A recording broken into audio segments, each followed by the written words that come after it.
परम सत्कार योग प्यारे साथ संगत जी, प्यार और सत्कार से कहना धन निरंकार जी। साथ संगत जी, आज दासी युग निर्माता माता सुरेंद्र हरदेव जी महाराज के विचार आप जी के चरणों में रखेगी। युग निर्माता माता सुरेंद्र हरदेव जी महाराज ने हमें हर पल यही समझाया है कि प्यार और मिलवर्तन का जहाँ बसाए।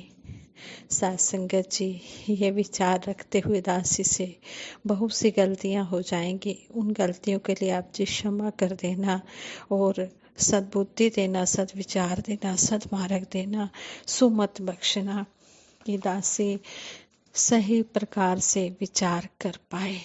साथ संगत जी, सतगुरु युग निर्माता माता सुरेंद्र हरदेव जी महाराज ने हमें अपने विचारों द्वारा समझाया है कि संत महापुरुष अपने जीवन से, कर्म और बोल से, अलग अलग वेशभूषा से जाति, धर्म, बोली, भाषा वाले लोगों में एकत्व का भाव पैदा करते हैं और उन्हें एक माला में पिरोते हैं। दूसरों की गलतियों को नज़रअंदाज करने के साथ साथ अपनी गलतियों को सुधार कर धरती पर प्यार और मिलवर्तन का सुंदर जहां बसाते हैं। इस निरंकार प्रभु का आधार लेना ही एक जरिया है वसुधैव कुटुंबकम की भावना को वापस लाने का। इसके लिए आज जरूरी है कि विभिन्नताओं को सहज भाव से स्वीकार करते हुए प्यार, नम्रता और मिलवर्तन की भावना को अपनाएं। इससे जहाँ जीवन सुखमय बनेगा, वहीं संसार का रूप भी स्वर्ग जैसा सुंदर बन पाएगा। यह दुनिया 4 दिनों का मेला है। इसके बाद इस 5 तत्व के पुतले ने मिट्टी में मिल जाना है। इसलिए इंसान तू इस मिट्टी के साथ धोखा न कर। तू भी मिट्टी, यह भी मिट्टी। तू जात पात ऊंच नीच की व्यर्थ की बातें मत कर। यह जात पात भी मिट्टी ही है। जब सब कुछ मिट्टी में ही मिल जाना है तो हम क्यों एक दूसरे के साथ मिलजुल कर नहीं रह पाते? हम क्यों एक दूसरे की बुराई करते रहते हैं? आज इंसान इसी कोशिश में रहता है कि मैं किसी न किसी तरीके से दूसरे का बुरा करूं, भले ही उसका बुरा करते करते मेरा अपना उससे भी ज्यादा बुरा क्यों ना हो जाए। यह निरंकार कण कण में मौजूद है, यह हर जगह है। दुनिया के सुख चैन भी हमें तभी शांति व आराम देते हैं जब हम निरंकार से जुड़े रहते हैं। निरंकार हमारे लिए जो योजनाएं बनाता है वो हमारी अपनी योजनाओं से बेहतर होती हैं। दुनिया की सारी दौलतें निरंकार ने हमें सिर्फ गुजरान के लिए दी हैं। इनके साथ जुड़ना नहीं है और ना ही इन्हें छोड़कर कहीं भाग जाना है। ये मनुष्य जन्म बड़ी मुश्किल से मिला है। इस जन्म में हमने निरंकार प्रभु का ज्ञान लेकर सिर्फ इसका जिक्र ही नहीं करना, बल्कि औरों को भी इसके साथ जोड़ना है और खुद भी जुड़कर सुख से अपना जीवन बिताना है। निरंकार को पहल देकर अगर हम कोई काम करेंगे तो हम कोई गलत काम नहीं करेंगे, हम किसी का बुरा नहीं करेंगे। इसलिए संत महापुरुष कहते हैं कि निरंकार मेरे अंदर की मैं को इस तरह निकाल दे कि मेरे अंदर सिर्फ निरंकार का ही वास हो। यानी कि मेरे मन से अभिमान को निकाल दे। मैं का मतलब कि अभिमान को निकाल दे। अगर हमें एक एक पल निरंकार की रहमतों का शुक्राना करना आ जाए, हमें निरंकार की रजा में रहना आ जाए, तो जीवन का एक एक पल उत्सव बन जाएगा और हम खुशहाल जिंदगी जी पाएंगे। जीवन में विश्वास बहुत जरूरी है। मन में दृढ़ विश्वास रखते हुए निरंकार के साथ मजबूती से जुड़े रहें।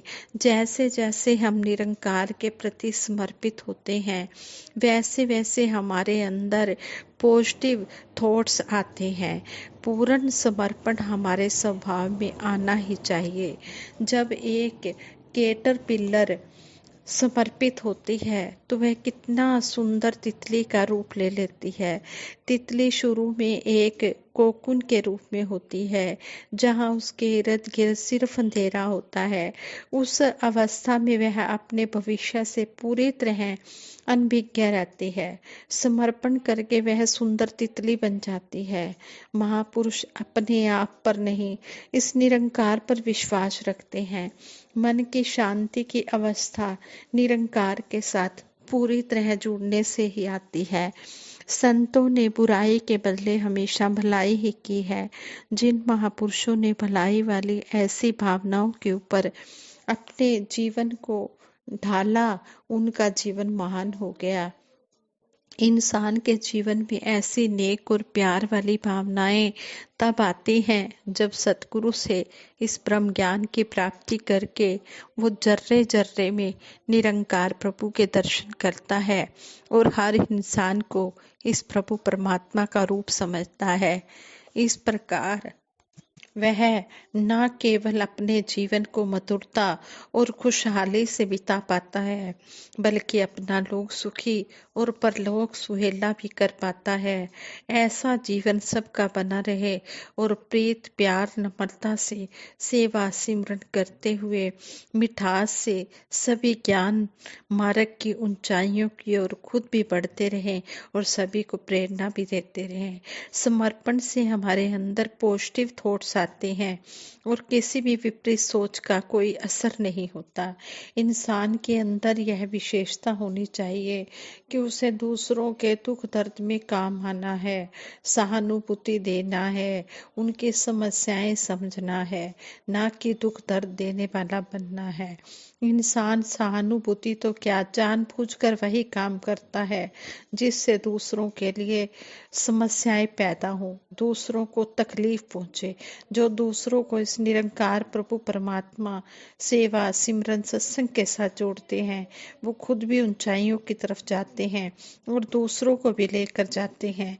तोड़ने का काम तो एक साकत का ही होता है। जिसका अपना विश्वास डामाडोल है, जो खुद संगत में नहीं आता, वो दूसरों को जोड़ने के बदले तोड़ने का काम ही करेगा। ऐसे लोगों से हमने बचकर रहना है। हमने विशेषता और प्योरिटी इस निरंकार को ही देनी है। ये सारी दुनिया हमारा परिवार है, क्योंकि हम सब इस प्रभु परमात्मा निरंकार की ही संतान है। हमने कभी किसी का बुरा नहीं सोचना है, हमने कभी किसी का बुरा नहीं करना है। निरंकार ने हमें समझ समझदारी के लिए दी है। हम इस समझ का इस्तेमाल अपने लिए तो करते नहीं, उल्टे दूसरों को समझाने लग पड़ते हैं। चाहे हमारे अंदर 1000 कमियां हों और हम स्वयं वही गलती कर भी रहे हों, फिर भी हम दूसरों के ऊपर उंगली उठाने लगते हैं, उन्हें समझाने लग पड़ते हैं। हम अपनी अच्छाई और दूसरे की बुराइयों का जिक्र करते रहते हैं, जबकि महापुरुष अपनी अच्छाई वाली पोटली पीछे और दूसरों की अच्छाई वाली पोटली आगे रखते हैं। वे अपनी अच्छाइयों का अहंकार नहीं करते और दूसरों की अच्छाइयों से अच्छी बातें सीखते चले जाते हैं। निरंकार कृपा करे हम अपनी गलतियों को एक एक करके दूर कर पाएं, अपना जीवन संवार पाएं। अपना जीवन तो संवारे ही, साथ ही सारी दुनिया को भी संवार पाएं। दाल गली है या नहीं, इसके लिए पूरे पतीले की दाल को चख कर नहीं देखना पड़ता। चम्मच से सिर्फ एक दाना उठाकर उसको हाथ से मसल कर देख लेंगे कि दाल गली है कि नहीं। हमने भी ऐसे ही मिशन के लिए आगे बढ़ना है कि हमें लोग देखकर बोले, हाँ जी, मैं भी निरंकारियों को जानता हूँ। वो तो सबके लिए अपना सब कुछ समर्पित करने को तैयार रहते हैं, वो अच्छे व्यक्ति होते हैं। ना कि कोई ऐसे बोले, हाँ जी, मैं भी एक निरंकारी को जानता हूँ, जो हमेशा मोहल्ले में गड़बड़ करता है, लड़ाई झगड़ा करता है। हमने बाबा जी की सिखलाई को अपनाकर ऐसा निरंकारी बनना है जिसकी सारी दुनिया तारीफ करे। आजकल सीसीटीवी का जमाना है, कहीं भी जाओ, मॉल में या इधर उधर शॉप में, उधर लिखा होता है आप कैमरे की नजर में हैं। इतना पढ़कर ही सतर्कता, सावधानी आ जाती है कि हमने कुछ गलत काम नहीं करना है। चाहे उधर जो लिखा है सिर्फ लिखने तक हो, कैमरे भले अगर 12 लगे हैं और एक ही चल रहा हो, या हो सकता है कि 12 के 12 ही खराब हो, पर वो सावधानी पढ़कर ही आ जाती है। ज्ञान देकर हमको निरंकार के साथ जोड़ा गया है, तो निरंकार तो देख ही रहा है। सोचे कि तब भी क्या हम इतने सावधान रहते हैं कि हमसे कोई गलती ना हो जाए। मतलबी इंसान बनना कभी ठीक नहीं माना गया, पर भक्ति के मामले में, आध्यात्मिकता के रास्ते पर चलते हुए हम अपने बारे में इतने मतलबी हो जाएं कि अगर हम देखें तो सिर्फ अपनी गलती ही देखें। हमारे अंदर कितना अहंकार है, कितनी कमी है, सिर्फ वही देखें और धीरे धीरे दैनिक जीवन में उसे ठीक करने की कोशिश करें। अगर हम अपने आपको अहंकार में या अपनी किसी भी गलती में बी ग्रेड देते हैं, तो हम कोशिश करके उसको ए ग्रेड पर लेकर आए, ए प्लस पर लेकर आए, ना कि हम और गिरकर सी और डी पर आ जाएं। धरती एक कैनवास है और परमात्मा चित्रकार है। परमात्मा ने हमारे लिए इतनी सुंदर धरती बनाई है। कहीं पहाड़ है, कहीं नदियां हैं, कहीं रेत है, कहीं समुंदर है। धरती पर कितनी विविधता है, फिर भी यह कितनी सुंदर है। यह खूबसूरती इतनी सुंदर इसलिए है क्योंकि नदी समुंदर को नहीं बोलती कि समुंदर मैं तेरे से बेहतर हूँ, या समुंदर पहाड़ को नहीं बोलता कि मैं तेरे से बेहतर हूँ। भगवान ने हमें खूबसूरत धरती दी है।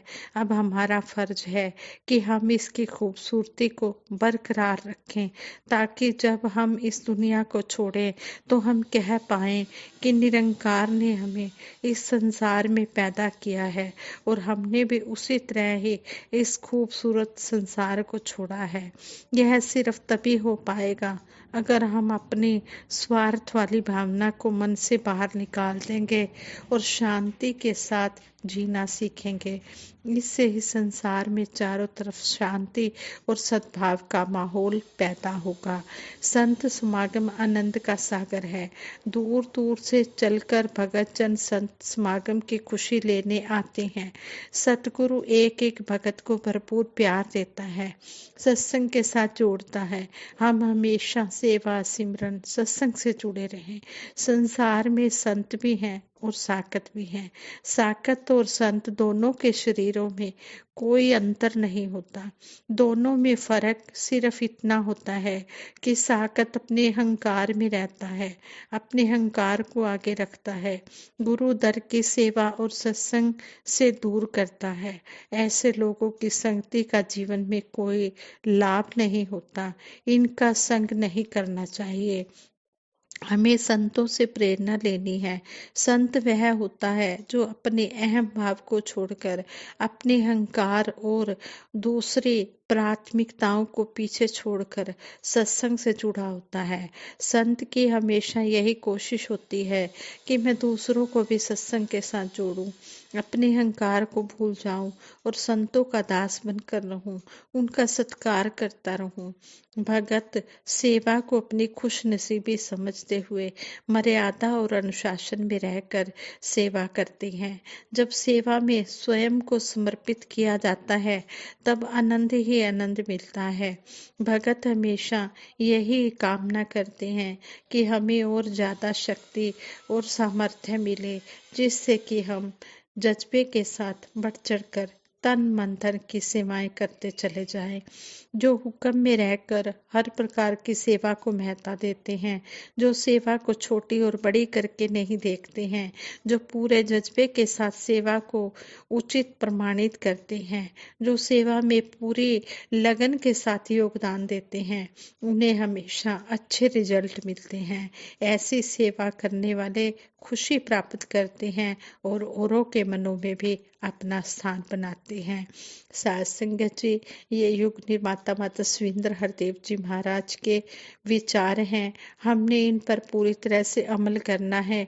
इनको कर्म रूप में अपने जीवन में ढालते हुए भक्ति के रास्ते में आगे से आगे बढ़ते चले जाना है और दातार सभी को तन मन धन के सुख देते हुए सेवा सिमरन सत्संग के साथ जोड़ कर रखे, सभी को भक्ति की ऊंचाइयों पर बढ़ाए। यही सतगुरु माता जी के चरणों में अरदास करते हैं।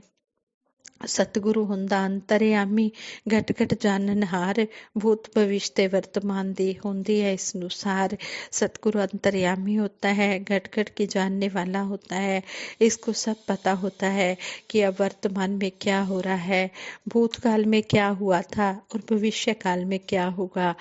इसलिए दातार के चरणों में हम हमेशा जुड़े रहे और यही अरदास करें कि सच्चे पातशाह जिस तरह भी आप जी चाहते हो उस तरह ही हमारा जीवन बना देना। हम कुछ नहीं जानते हमारे लिए क्या सुखदाई है और क्या सुखदाई नहीं है। आप जी हमसे बेहतर जानते हैं। आप जी को जो भी हमारे लिए सही लगे आप जी वही करना और हमें भी वैसे ही रहने की शक्ति देना। जैसी भी रजा हो तेरी राजी रहे दाता, जोड़ा है तूने जो जुड़ा रहे नाता। जिस तरह भी आप जी रखना चाहते हैं वैसे ही हमें रहने की शक्ति देना और हमेशा हमारा नाता आप जी के चरणों में जुड़ा रहे। संगत जी ने शब्दों से दासी आप जी के चरणों में प्यार से कहती है, धन निरंकार जी।